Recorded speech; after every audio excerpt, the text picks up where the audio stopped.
قبل ما نبدأ ما تنساش تشترك في القناتين وقناة الفيس وقناة العشوائيات بتاعتنا، وهتلاقيهم كلهم موجودين في الوصف مع قناة التليجرام اللي فيها أسامي الحكايات كلها. وكالعادة ما تنساش تدعمني بلايك واشتراك، ويلا بينا. وقفنا في الجزء اللي فات منحاوة بهانسو اللي كان بيقنع قادة النقابات ان هم يساعدوه في القضاء على اوروبوس، وهم كانوا رافضين في الاول، ولكن قرروا بعد ضغط الوحوش عليهم ان هم يقبلوا بخطه هانسو مؤقتا. وهانسو سابهم يحاربوا الوحوش، وقال لصوفيا ان هم يتحركوا لمكان الاشباح السبعه عشان يجبرهم يشاركوا في الحرب دي. وليه اللي كان خايف هرب بسرعه من المكان وراح للاشباح السبعه عشان يبلغهم باللي بيحصل. وماماموتو كان متعصب جدا اما عرف ان هو حاول يستعمل المرآة البعدية عشان يهرب، وابها اتكلموا معاه وكانوا بيتناقشوا اللي هم يشاركوا في المعارك ولا هم يقوموا المهمة بتاعتهم ويفضلوا في مكانهم. ولكن في لحظة هانسو اللي وصل المكان عشان يتكلم معاهم بخصوص خطته. وبنكمل احداث بماموتو اللي بيتكلم مع هانسو وبيقدم نفسه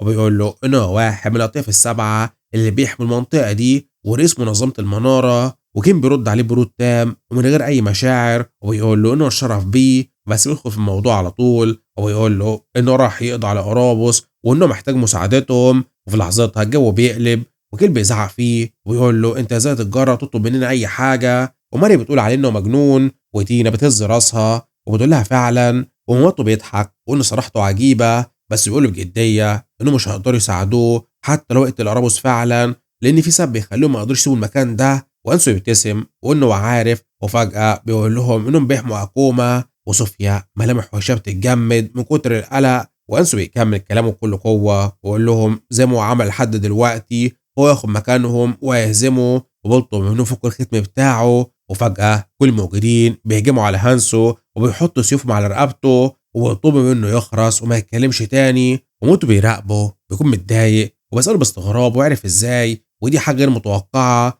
وان مفيش حد هنا يعرف عن اكوما غيرهم. وبنعرف ان في المنطقه الحمراء في 4 كوارث الكل عارفهم، بس في قلب شجره العالم في كارثه خامسه مستخبيه عن الكل ومحدش يعرف عنها اي حاجه، والخيط مقفول عليها. والكارثه دي اسمها اكوما، ومن ساعه ما اكتشفوه وهم عارفين انه لازم يفضل محبوس للابد لانه اخطر بكتير من اي تهديد تاني، ولو خرج هيدمر المنطقه الحمراء بالكامل. وعشان كده وجوده كان سر مطلق محدش يعرفه غير ماموتو والاطياف السبعه. وماموتو بص لهانسو بحده ويقول له انت عارف اللي هيحصل لو هم فكوا الختم ده، هل انت لسه مصمم؟ وانسو وسيوف على رقبته بيتكلم بكل جراءه ويقول له فعلا، وان الصاب بسيط، وان اكوما عنده قطعتين اسطوريتين هما سلاسل اكيم ورمح كارون وانه محتاجهم عشان يهزم ارابوس. ومامته بيستغرب من كلامه ووصل صوفيا وبسالها ليه اللي عرفته، بس صوفيا بتقول لا طبعا وانه كان عارف لوحده. ومامته بيستغرب اكتر ان شخص لسه واصل منطقه يعرف ده كله عن اكوما.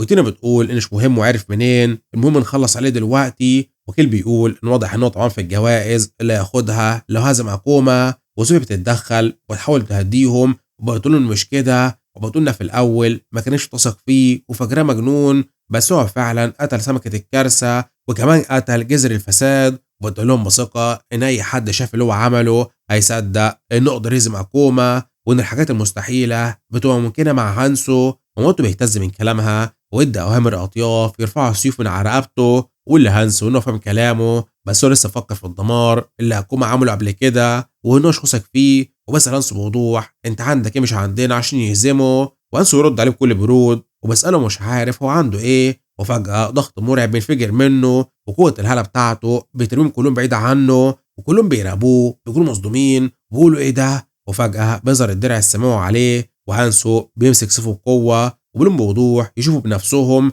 وانه يثبت لهم هو يقدر يقضي على اكوما. وبيبطلوا كلهم يهجموا عليه حالا، وبنشوف بيك وبيرفع سيفه وبيشاور على هانسو وبيقول له خلينا نختبر الدعاء ده بنفسنا. وفجاه ماري عينيها بتلمح حاجه وموته وكان بيقف في مكانه، ولكن في ساحه المعركه بيك وتينا وكيل كانوا برضه يهجموا فعلا. وبيك هجم الاول وبيستعمل سيفه عشان يصطدم بهانسو، وتينا وكيل نطوا في الهواء وهم رافعين سيوفهم ومستعدين يضربوهم فوق. ومع اصطدام سيوفهم بيك كان بيضغط بكل قوته على دفاع هانسو وبيقول له ان هم حراس المنطقه الحمراء، وانك تفكر انك تقدر تواجهنا كلنا ده مجرد غرور. ومن فوق تينا وكيل نزلوا عليه بقوه مرعبه، بس هانسو صد ضرب بيك وابتسم بسخريه وقال لهم انتوا اقوى بكتير من اي مسافر هو واجهه قبل كده، وتستحقوا الالقاب بتاعتهم فعلا. وبيك كان بيحاول بالعافيه يصد الضربه اللي بعدها وبيزعق فيه وبيساله عايز يوصل لايه. وفي لحظتها الدرع السماوي بيتحرك ويرفع دراعه وبيطلع موجة طاقه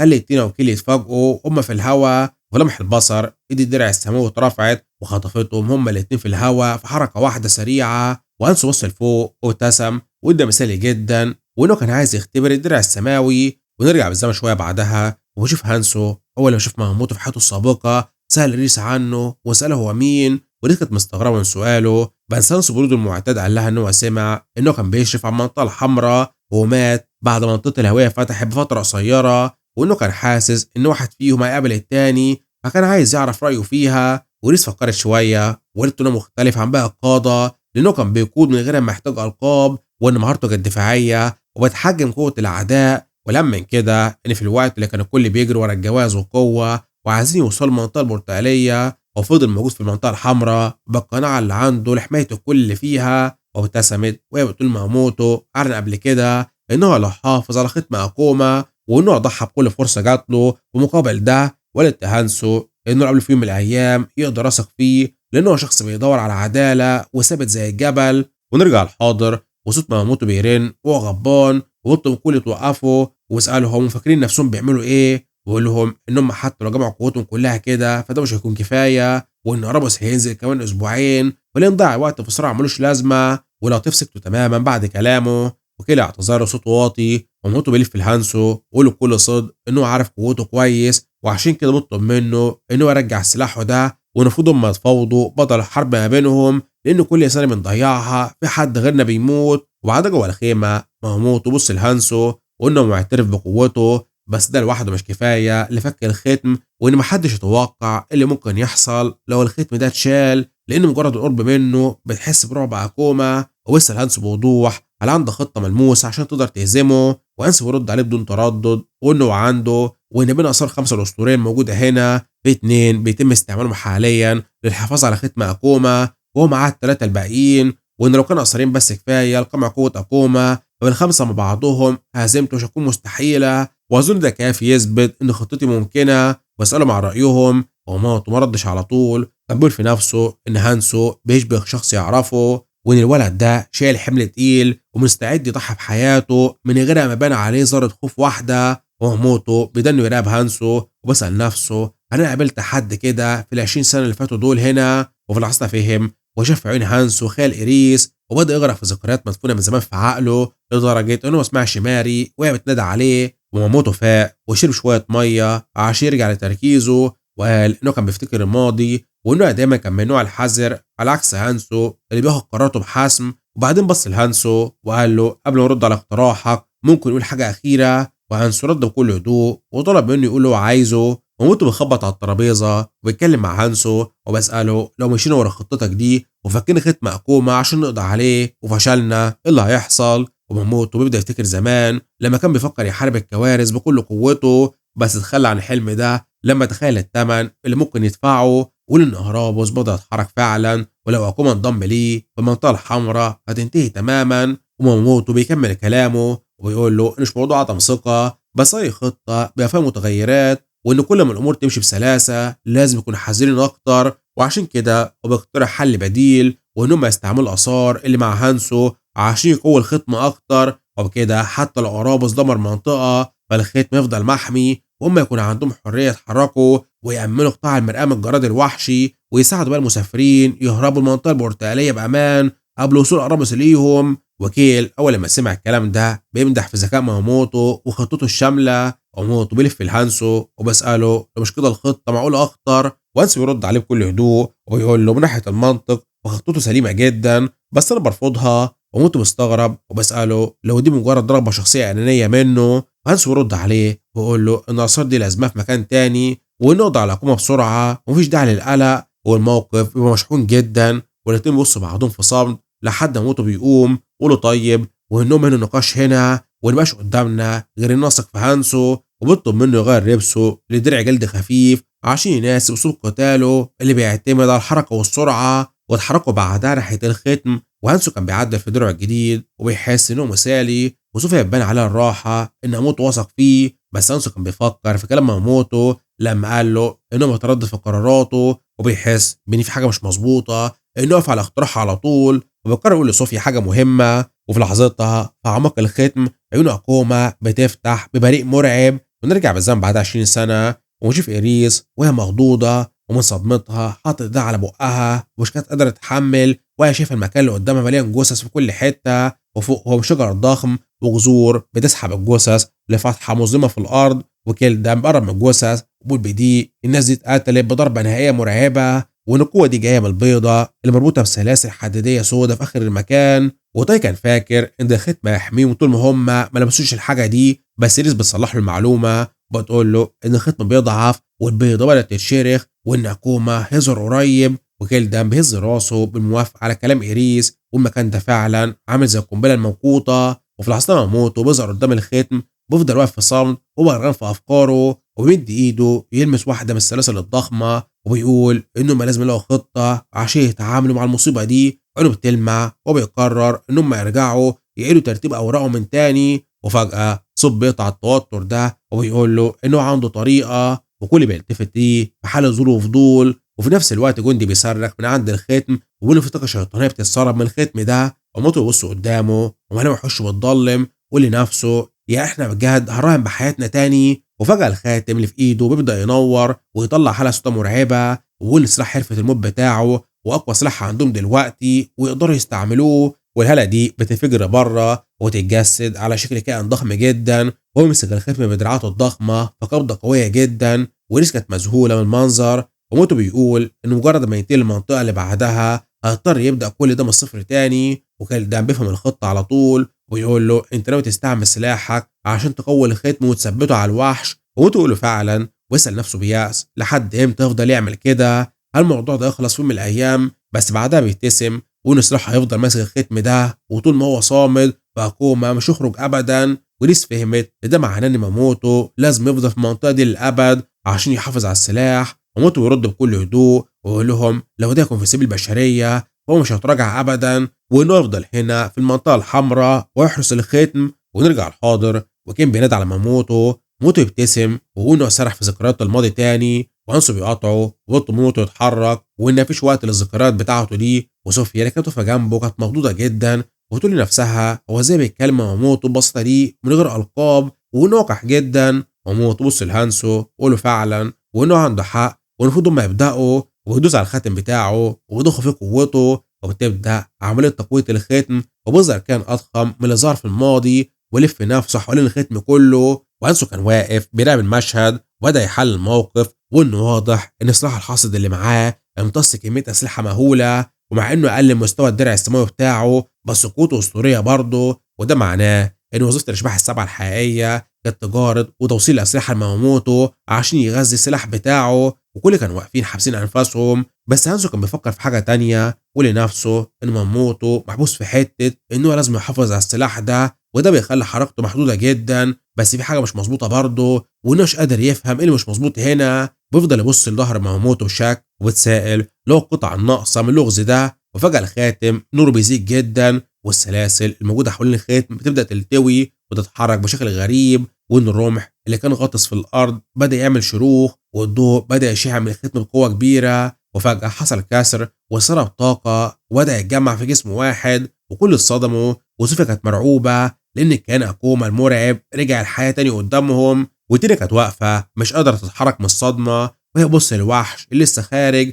والوحش مجرد خروجه طلع حاله قتل مرعبه خلت الكل يحس بخطر رهيب. واكوما كان وحش عملاق ومرعب وانه كان بيشبه الشياطين بالنسبه لهم، وانه كان وحش حقيقي بكل معنى الكلمه. وتينا لقت نفسها في مواجهه مباشره ضده، وقبل الوحش يتحرك كان هانسو رمى سلاحه فعلا ناحيته، واكوما حرك دراعه الضخم ناحيه تينا عشان يقضي عليها وهي مش قادره تتحرك من كتر الرعب منه. وفي لحظتها حصل انفجار طاقه هز المكان كله، وصوفيا وكين غطوا عينهم من قوه الضوء، والوحش كان بيكشر انيابه الحاده ولسانه بيخرج ماده حمضيه رهيبه. بس في اللحظه الاخيره هانسو قدر يتدخل وصد الضربه الوحشيه على تينا، ورد بضربه مضاده قويه جدا وبيلف في الهواء ويقدر يبعد الوحش عن تينا. والضربه بتاعت هانسو رمت اكوما لورا وخليته يتصدم بالارض بطريقه كبيره، وهانسو نزل بثبات قدام تينا وهو بيحميها بظهره، وبص للكل وسألهم لما بخير، والوحش بيبدأ يقوم تاني، وهانسو بيقول لهم يسمعوا كلامه كويس، وإنه عايزهم يتأكدوا إنه يحموا نفسهم،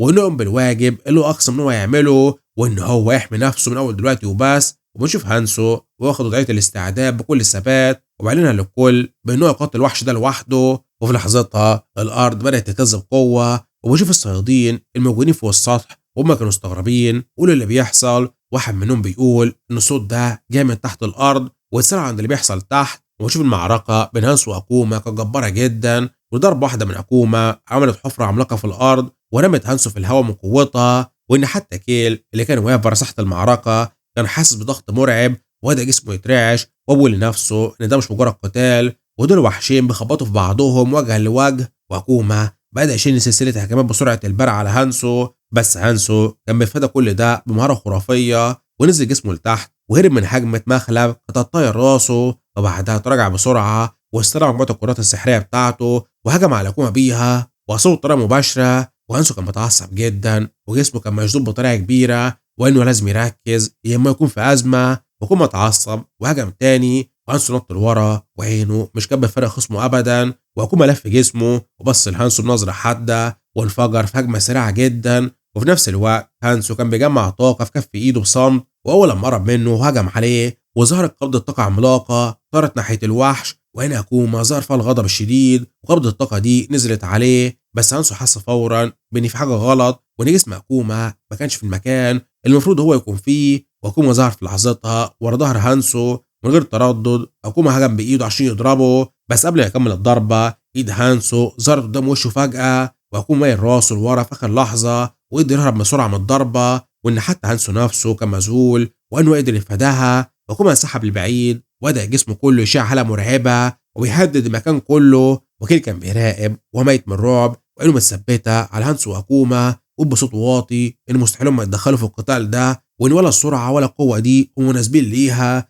ودول في مستوى تاني مختلف. وبدأ يعرق ويتوتر بطريقة كبيرة، وأدرك إن كل اللي يقدروا يعملوه دلوقتي هو إنهم يسلموا مصيرهم لهانسو. وفي الوقت ده هانسو كان بيدرس خصمه بعناية، ويقول في نفسه إن أكوما أسرع مما كان متوقع، حتى وإن استدعى جزء من الدرع السماوي مش كفاية عشان يلحق السرعة دي. وخاتم الدمار الموجود في إيده بدأ يطلع موجة طاقة، وكان بيفكر يستعمله، بس كان عارف إن أي هجوم مش هيصيب الهدف ملوش لازمة، فكان لازم يستنى اللحظة المناسبة. وهانسو قال لنفسه إن واضح إن هو اضطر أخيرا يستعملهم، وإنه كان عايز يستعمل سلاسل إكيم ورمح قارون. وفجأة في صوت غريب رن في دماغه وطلب منه يقتله، وإن جسم أكوما كان بيترعش بشكل مش طبيعي، وصوت بيكمل بألم ويترجى هانسو وبيطلب منه يقتله. ولمح هانسو بقت حزينة جدا ورد عليه بصوت واطي وقال له طيب، وده السبب الخليجي هنا أساسا. وأكوما هجم عليه تاني بكل قوته وضرب قبضته في المكان اللي هانسو كان واقف فيه. بس في اللحظة اللي أكوما كشف فيها ظهره هانسو ضرب كرة سحرية من وراه أصابه ظهر الوحش وخليته يتشل لفترة قصيرة. وهانسو استغل الفرصة ونط في الهواء ومسك السلاسل ورمح بقوة، وابتسم ابتسامة خفيفة لما السلاسل اشتغلت. وأكوما فاق وكان متعصب بطريقة كبيرة، بس هانسو من غير تردد رمى السلاسل قدامه، ولمح البصر السلاسل دي لفت حوالين جسم أكوما وكانت تقفل جسمه تماما. بس هانسو مرتاحش ولا ثانية، لأن عارف إن أكوما كسر السلاسل دي قريب، وجه رمح ناحيته على طول عشان يخلص عليه قبل ما يهرب. وفجأة جسم هانسو اتجمد تماما وبدأ يعافر عشان يتحرك، بس ما كانش فيه فايدة، وما كانش فاهم ولا اللي بيحصل، وإن جسمه مش بيستجيب لأوامره، وحس بدوخة رهيبة وكأن في حاجة ضغطة على جسمه كله. وفكر لحظة دي مهارة من أكوما، بس رجع وقال ده مستحيل، لأن أكوما ما عندوش قدرة تقيد الحركة كده. ولف راسه بسرعة وكان عارف إن في حاجة غلط بتحصل، وده معناه إن في حد تاني هو اللي بيعمل كده هنا. وبان عليه ملامح الصدمة، وبص ناحية الحفرة على الناس اللي واقفة بتراقب من فوق، وعينه ثبتت على ماماته. وماماته كان واقف في صمت